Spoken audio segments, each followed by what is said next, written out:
तो देखिए स्टूडेंट, हम कल बात कर रहे थे अपवर्तन की, और अपवर्तन में हमने उसका डायग्राम देखा था और डायग्राम के अलावा उसकी परिभाषा भी नोट की थी कि अपवर्तन किसे कहते हैं कि जब प्रकाश की किरण एक माध्यम से दूसरे माध्यम में प्रवेश करती है तो वह अपनी मूल दिशा से क्या हो जाती है, विचलित हो जाती है।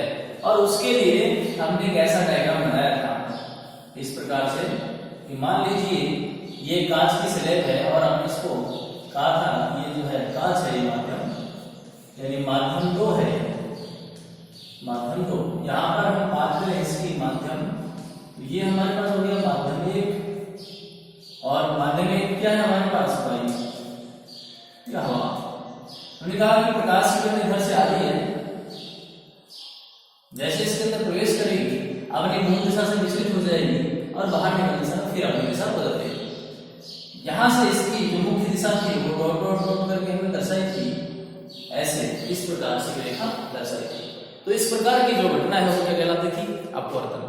अब अपवर्तन को आगे बढ़े और इसको डिटेल में बात करना चाहें तो आगे देखें कि जब प्रकाश की किरण, जब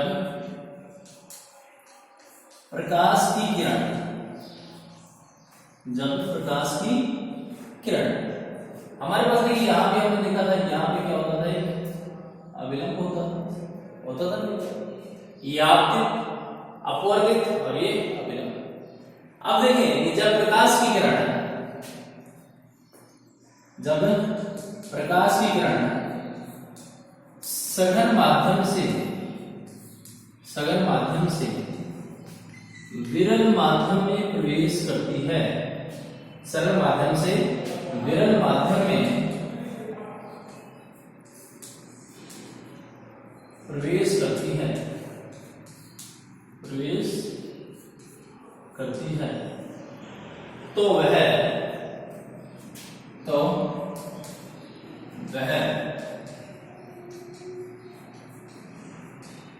अविलंब से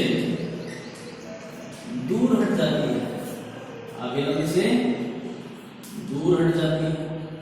कब? जब सघन माध्यम से विरल माध्यम में प्रवेश करती है तो अविलंब से दूर हट जाती है, और यदि विरल से सघन में प्रवेश करेगी तो अविलंब की ओर मुड़ जाती है। तथा देखें, यदि प्रकाश किरण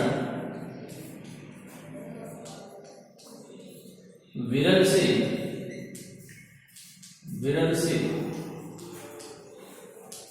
सघन माध्यम में, विरल से सघन माध्यम में प्रवेश करती है, विरल से सघन माध्यम में प्रवेश करती है तो वह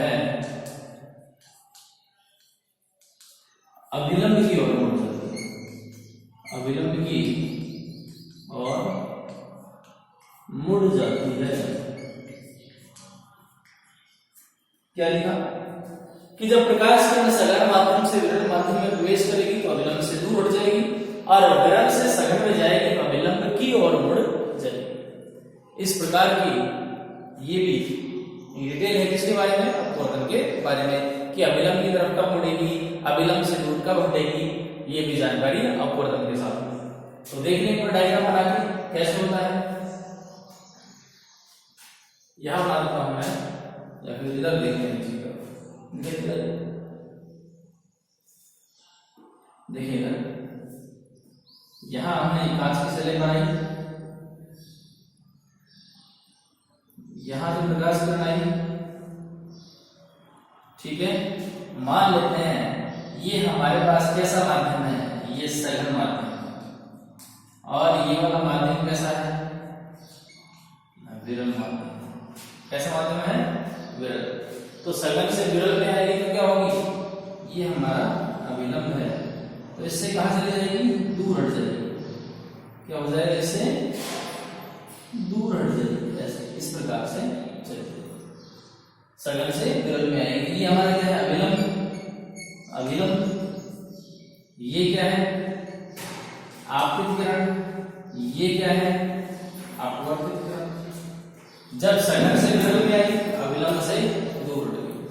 ठीक है, और जब विरल से सघन में, यहां पर देखिए विरल है और यहां पर हमारा ये सघन है, तो जब विरल से सघन में आएगी तो क्या होगा, अविलंब की तरफ मुड़ जाएगी। ये हमारा विलंब हो गया और अविलंब की तरफ मुड़ जाएगी। ये अविलंब से दूर जा रही है, ये अविलंब की तरफ मुड़ रही है। ये वही आपतित किरण, ये हमारी कौन सी होगी, अपवर्तित किरण, और ये क्या हो गया, अविलंब। तो ऐसे डिटेल किसके बारे में, किसके बारे में, अपवर्तन के बारे में। ये तो हो गया अपवर्तन के बारे में। अब इसके नियम पढ़ लेते हैं कि नियम क्या क्या होते हैं। तो अपवर्तन के भी दो नियम होते हैं, बोल देता हूं मैं यहां पर। अपवर्तन के नियम, अपवर्तन के दो नियम होते हैं। कितने नियम, दो नियम। और एक बात और याद रखें कि अपवर्तन का जो दूसरा नियम है उसको स्नेल का नियम भी कहते हैं। किसका नियम कहते हैं, स्नेल का नियम भी कहते हैं। दो नियम होते हैं, दूसरा जो नियम है वो स्नेल का नियम भी कहलाता है। एक बार पूछा था स्नेल का नियम क्या होता है, तो अपवर्तन का जो दूसरा नियम होता है वही स्नेल का नियम होता है। पहला नियम देखिए क्या है, आपतित किरण कॉमा अपवर्तित किरण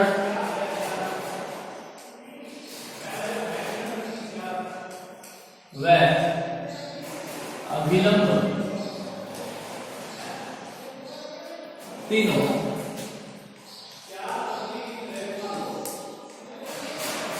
एक ही तल में होते हैं, एक ही तल में स्थित होते हैं। आपतित किरण कौन सी, ये आपतित किरण, ये अपवर्तित किरण और अभिलंब, देखिए यहां पर मिले तीनों एक ही तल में स्थित होते हैं। जबकि जो दूसरा नियम है, दूसरा नियम कहता है कि प्रकाश के, किसी प्रकाश के, किसी प्रकाश के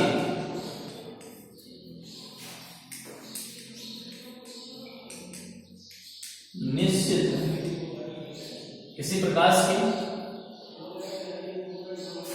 निश्चित रंग व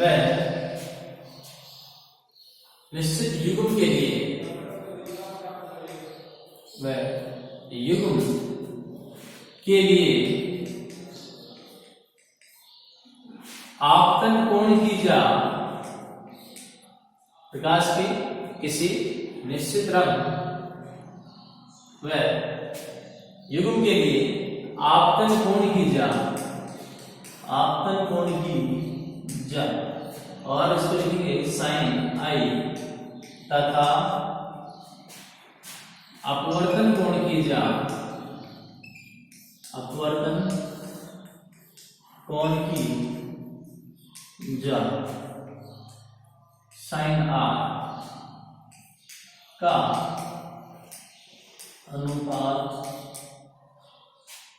साइन आई व साइन आर का अनुपात एक स्थिरांक होता है, एक स्थिरांक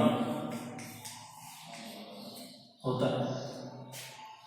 यानी हम यहां से लिखें, इसे स्नेल का नियम भी कहते हैं।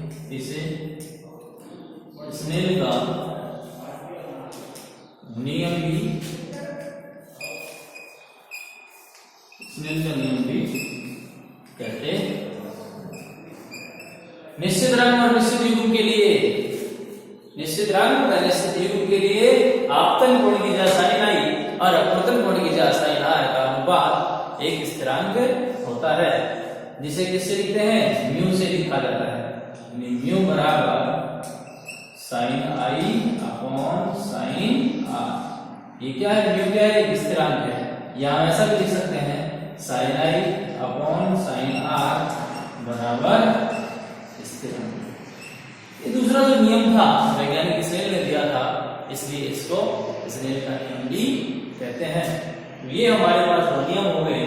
किसी प्रकाश के निश्चित तरंग और निश्चित माध्यम के युग्म के लिए आपतन कोण की जा साइन आई व अपवर्तन कोण की जा साइन आर का अनुपात स्थिरांक होता है।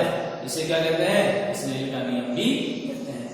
तो आज के लिए इतना ही कि प्रकाश का जो अपवर्तन है उसके बारे में डिटेल, कि अभिलंब की ओर कम उड़ेगी, अभिलंब से दूर कब हटेगी, और इसके अलावा अपवर्तन के कितने नियम होते हैं और स्नेल का नियम क्या होता है। तो आप इनको पढ़िए। नेक्स्ट टॉपिक जो है अगले लेक्चर में देखेंगे। तब तक के लिए गुड बाय।